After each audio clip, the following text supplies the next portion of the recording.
क्योंकि भजन एक ऐसी टेक्निक है जो मनुष्य के जिंदगी में सदगति के आगे हुआ है। रामचरितमानस में लिखा है, कमठ पीठ जामहि बरुबारा, बंद्या सुत बरु कान्हा, फूलहि बर बर बहु विध पर जीव न लह सुख हरि प्रतिकूला। कितनी बार बड़ी कहती है संत तुलसीदास जी ने रामायण में कि कछुए के पीठ पर बाल उग जाएगा। कछुए के पीठ पर बाल उग नहीं सकते, लेकिन कह रहे हैं मनुष्य अपनी ताकत से कछुए की पीठ पर बाल उगा ले। बंध्या सुत, बांझ का बेटा किसी को मार दे, अब बांझ का बेटा होता ही नहीं, लेकिन तुलसीदास जी कह रहे हैं असंभव है, संभव हो जाए। आकाश में फूल खिलने लग जाए, ऐसा भी नहीं हो सकता, आकाश में फूल खिल नहीं सकते। तुलसीदास जी कहते हैं कि जैसे कछुए के पीठ पर बाल नहीं उग सकते, बांझ का पुत्र नहीं हो सकता, आकाश में फूल नहीं खिल सकते, ऐसे ही प्रभु के भजन बिना मनुष्य की सदगति नहीं हो सकती। अंधकार बरु रवहि न साबु, अंधकार जहां अंधेरा होता है और आप थोड़ा सा भी लाइट 0 वाट का भी जला देंगे तो वहां रोशनी आ जाएगी, प्रकाश हो जाएगा। लेकिन तुलसीदास जी कह रहे हैं उल्टा हो जाए, अंधकार रोशनी जो है अंधकार को रोशनी को अंधकार खत्म कर दे, लेकिन राम विमुख ना जीव सुख पावे, प्रभु से विमुख होके जीवन में खुशहाली नहीं मिल सकती, अशांत जीवन हो जाएगा, कोई ना कोई कलेश से जीवन गिर जाएगा, संकट से जीवन गिर जाएगा। आप सभी जानते हैं, आपका बढ़िया मकान, खूब ऊंची बिल्डिंग हो, बड़ा सोने का महल हो, कोई परिवार हो, धन धान खूब हो, लेकिन गेट नहीं हो, बढ़िया मकान हो, बढ़िया परिवार हो, बहुत सारा धन धान हो, गेट नहीं हो, तो तुम्हारा धन, तुम्हारा परिवार, तुम्हारा घर सुरक्षित रहेगा क्या? बोलो। कभी मकान में कुत्ते घुसेंगे, कभी बिल्ली घुसेगी, कभी गाय घुसेगी, यानी आपकी सुरक्षा नहीं रहेगी। और गेट है तो सुरक्षा है। संत कहते हैं कि आपके पास सब कुछ है और धर्म का गेट नहीं है, पुण्य का भजन का गेट नहीं है, तो तुम्हारी जिंदगी सुरक्षित नहीं रह सकती। लाख उपाय कर लेना, धर्म का गेट जरूरी है। रावण के पास परिवार था, धन था, महल था, सब कुछ था, लेकिन धर्म का, ध्यान का गेट नहीं था। तो पुण्य का गेट नहीं था तो पूरी लंका तहस नहस हुई कि नहीं हुई? बोलो, हुई कि नहीं हुई? बहनों भाइयों, इसलिए जिंदगी में अति अनिवार्य है धन कम हो लेकिन पुण्य ज्यादा हो, गेट मजबूत हो, धर्म का गेट मजबूत होना चाहिए। और जहां धर्म है, जहां भजन है, जहां पुण्य है, जहां सुकर्म है, उस साइड में भगवान है, और जहां भगवान है वहां विजय श्री है। इसीलिए हमारे संत बार बार ग्रंथों की रचना करके मनुष्य को ये प्रेरणा देना चाहते हैं कि जीवन में सदगति चाहते हो, कल्याण चाहते हो, तो क्या करना पड़ेगा कि सदगति चाहता है अगर तो हंस का नाम है जपना पड़ेगा, पड़ेगा हंस का नाम है जपना पड़ेगा। सदगति चाहता है अगर तो, सदगति चाहता है अगर तो हंस का नाम पड़ेगा, पड़ेगा हंस का सेवा संतों के करनी पड़ेगी, सेवा सतगुरु की करनी पड़ेगी, साध संतों का करना पड़ेगा, पड़ेगा साध संतों का करना पड़ेगा, पड़ेगा साध संतों का करना पड़ेगा। सदगति चाहता है अगर तो, सदगति चाहता है संतों का करना पड़ेगा, पड़ेगा संतों का करना पड़ेगा, पड़ेगा साध संतों का करना पड़ेगा। सेवा सतगुरु की करनी पड़ेगी, सेवा सतगुरु की करनी पड़ेगी, संतों का करना पड़ेगा, पड़ेगा साध संतों का करना पड़ेगा, पड़ेगा साध संतों का करना पड़ेगा, पड़ेगा साध संतों का करना पड़ेगा। बहनों भाइयों, ये जिंदगी जो परमात्मा ने दी है ये कुछ सत्कर्म के लिए दी है, और सत्कर्म के लिए ही जिसके लिए जिंदगी दी है उसी के लिए हम टाइम नहीं निकाल रहे, तो फिर बुद्धि काम सही सही करेगी ना? बोलो। तुमने अपने बच्चे को स्कूल भेजा है के लिए, पढ़ने के लिए, और बच्चा पढ़ाई ना करे, बाकी सारा काम करे, बढ़िया पिक्चर में जाए, बढ़िया खेल कूद करे, और जिसके लिए आपने भेजा है वो काम ना करे, तो आपकी आत्मा प्रसन्न होगी क्या? नहीं होगी ना। तो ऐसे ही यीशु ने हमें भेजा, ये धरातल पर भेजा, ये संसार रूपी स्कूल में भेजा, काहे के लिए? आने का जमाने में मकसद है तेरा इतना, और पहचान के भगवान को नाम सदा जपना, नाम का स्मरण करना। अब इस संसार रूपी स्कूल में तो हम आ गए और नाम ही स्मरण करने के लिए गए, वहां हमारे फुर्सत नहीं है, टाइम नहीं है, तो आप बताइए क्या वो ईश्वर की आत्मा प्रसन्न हो जाएगी? प्रसन्न नहीं हो सकती। इसलिए ये जिंदगी परमात्मा ने दिया है। संत महापुरुष कहते हैं कि पुण्य किए जा या पाप किए जा, फैसला तेरे हाथ में तो आप लिए जा। पुण्य किए जा चाहे पाप किए जा, फैसला तेरे हाथ में तो आप लिए जा। पुण्य किए जा चाहे पाप किए जा, फैसला तेरे हाथ में तो आप लिए जा। ऐसा लग रहा है सर्दी ज्यादा लग रही है, और यार आजकल शादियां चल रही हैं तो माल मसाला ज्यादा खाए, आवाज ही नहीं निकल रही। फिर खोल के शब्द उल्टी बोल देगी तालियों के साथ कि पुण्य किए जा चाहे पाप किए जा, फैसला तेरे हाथ तो आप लिए जा। पुण्य किए जा चाहे पाप किए जा, फैसला तेरे हाथ तो आप लिए जा। पाप करके नरक को तू जाए, पुण्य करके स्वर्ग को तू जाए। पाप करके नरक को तू जाए, पुण्य करके स्वर्ग को तू जाए।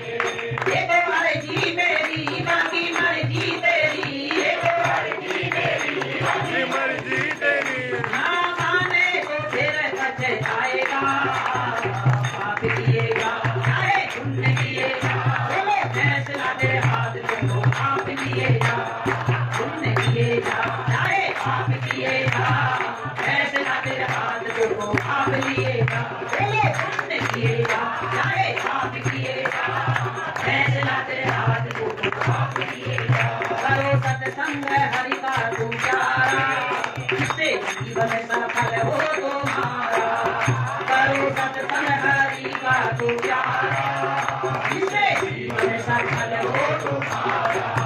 ग्रंथ कहते यही बात मानो सही, ग्रंथ कहते यही बात मानो सही। तुमको रास्ता हरदम अपना साबित किए जा, साबित किए जा चाहे पुण्य किए जा, और फैसला तेरे हाथ को तो आप लिए जा। बोलो पुण्य किए जा चाहे पाप किए जा, फैसला तेरे हाथ को तो आप लिए जा। चाहे पुण्य किए जा चाहे पाप किए जा, फैसला तेरे हाथ को तो आप लिए जा। बोलो फैसला तेरे हाथ को तो आप लिए जा। बहनों भाइयों, पुण्य किए जा चाहे पाप किए जा, ये परमात्मा ने तुम्हें जिंदगी दे दी है। अब तुम इस जिंदगी से क्या कमाना चाहते हो ये तुम्हारे ऊपर निर्भर है। जैसे राजा नृप को भगवान धर्मराज जी ने कहा कि तुम्हारे पुण्य बहुत है, पाप थोड़ा सा है, एक गलती हो गई, उस गलती की सजा है कि थोड़ी सी देर के लिए तुम्हें नरक जाना पड़ेगा और पूरी जिंदगी स्वर्ग है। तो उन्होंने कहा क्या कि हमें पहले नरक दे दो। अरे भाई जब स्वर्ग जाना था तो पहले क्या लेना चाहिए था? स्वर्ग लेना चाहिए था। अच्छे काम करते, स्वर्ग में बैठ के भजन ध्यान करते तो वो थोड़ा सा जो नरक था वो भी कर जाता, लेकिन मान क्या लिया? अब आप कहेंगे तो पागल होगा, उसने अपनी बुद्धि को लगाया ही नहीं। अरे ये सारा काम तो हम भी कर रहे हैं राजा नृप की तरह। हमको भी तो प्रभु ने कहा है कि तुम जिंदगी के अंदर में ध्यान करना, साधना करना, भजन करना, तुम्हारी सद्गति हो जाएगी, कल्याण हो जाएगा, तुम्हारी उन्नति की जो है उन्नति की तरफ जीवन चला जाएगा। लेकिन हम क्या कर रहे हैं? हम राजा नृप की तरह कि पहले संसार में अपना टाइम दे दें, पहले दुनिया को अपना समय दे दे, बाद में भजन कर ले। बहनों भाइयों, नरक का जो रास्ता है वो पहले अपना रहे हैं और स्वर्ग के रास्ते के लिए अगर फुर्सत ही नहीं, तो बुद्धि तो अपनी भी उल्टी चल रही है ना। और जबकि कायदा ये होता है सुबह बैठ के सबसे पहले जब प्रभु ने जीवन भजन के लिए दिया है, राम भजन के लाने तन, राम भजन के लाने, बोलो राम भजन के लाने तन, राम भजन के लाने, राम भजन के लाने तन, राम भजन के लाने, राम भजन के लाने तन, राम भजन के लाने। ये जो कर्म परमात्मा ने दिया है ये भजन के लिए दिया है, ध्यान के लिए दिया है। तो अब आप बताओ जब राम के भजन के लिए जीवन मिला है तो सबसे पहला काम क्या होना चाहिए? होना चाहिए ना, होना चाहिए ना। तो सुबह सुबह उठ के एक घंटा सब बैठ जाते, कौन कौन है हाथ वाला? चार लोगों को ताली बजाते हो और बाकी क्या करते हो? बोलो। जब जीवन मिला ही भजन के लिए, परमात्मा ने जिंदगी बख्शी है भजन के लिए, तो फिर बहाने क्यों? अरे भाई उसके लिए थोड़ा टाइम तो दे दो, संसार को ज्यादा दे दो, भगवान को कम दे दो, लेकिन देना तो है। कहें कि सदगति चाहता है अगर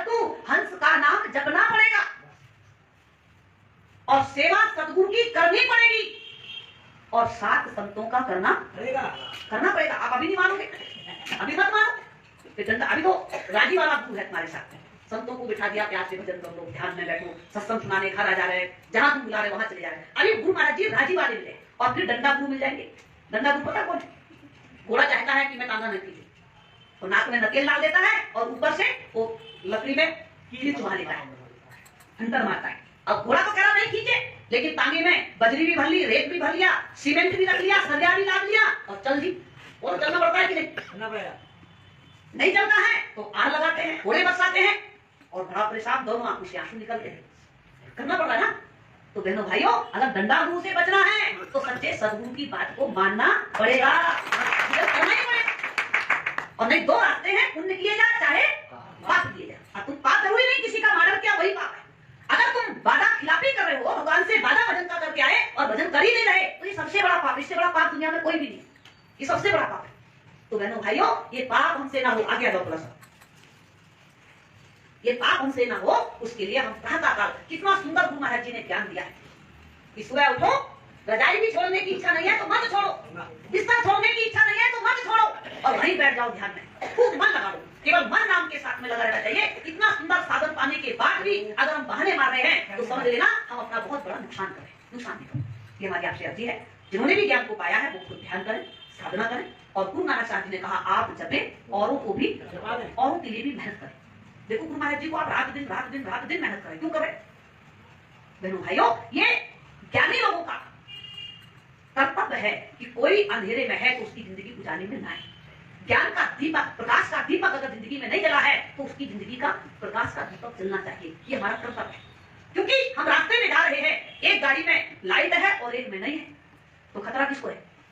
लाइट नहीं है, खतरे में। तो बहनों भाइयों, ये जीवन की जो गाड़ी है, इस गाड़ी में जो ज्ञान की ज्योति है, जो ध्यान की ज्योति है, अगर जागृत नहीं है तो ये जीवन भी खतरे में है। ये जीवन को खतरे से मुक्त करने के लिए भगवान कृष्ण ने कहा, न तद्भास्ते सूर्यो न शशांको न कामका यद्गत्वा न निवर्तन्ते तद्धमं परमम्। अर्जुन, मेरा वो धाम जहाँ सूर्य भी नहीं है, चांद भी नहीं है, बिजली भी नहीं है, अग्नि भी नहीं है, जो अपने आप प्रकाशित है, उस धाम के बीच में अपने मन को ले जा।